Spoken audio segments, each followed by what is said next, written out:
निसार कुरैशी आज भी अस्पताल में आईसीयू में जिंदगी और मौत से जंग लड़ रहे हैं। वो गाड़ियां रोकते हैं, तलाशी लेते हैं, लोगों को पीटते हैं और कई बार मौत के घाट उतार देते हैं।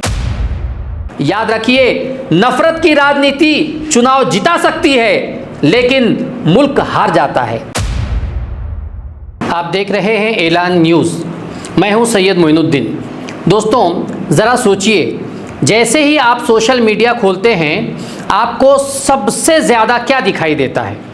मोहब्बत, इंसानियत, भाईचारा नहीं, आपको दिखाई देती है नफ़रत से भरी पोस्ट, झूठे वीडियो, एडिटेड क्लिप और इस्लाम व मुसलमानों के ख़िलाफ़ जहर उगलता प्रोपेगेंडा।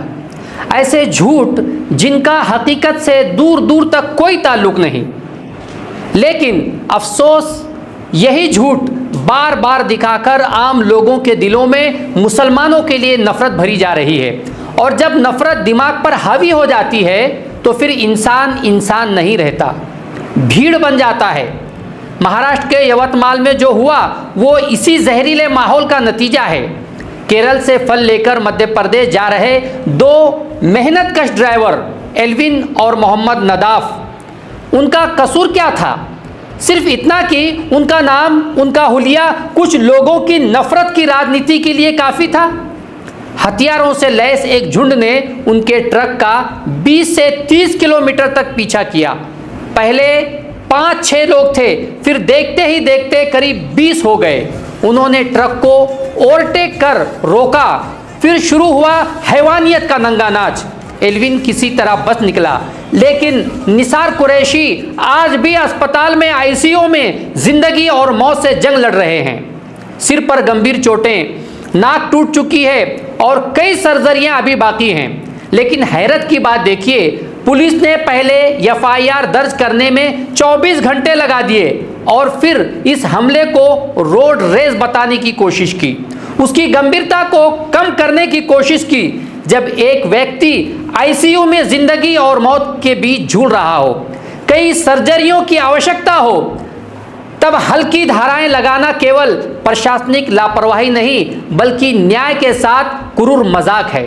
हालांकि इसे दरोड़ा और लूटमार की केस बनाना चाहिए था। क्या कोई रोड रेस में हथियार लेकर घूमता है? सच तो यह है कि उत्तर भारत की तरह अब महाराष्ट्र की सड़कों पर भी कुछ स्वयंभू गौरक्षक और हिंदुत्ववादी गिरोह कानून से ऊपर खुद को समझने लगे हैं।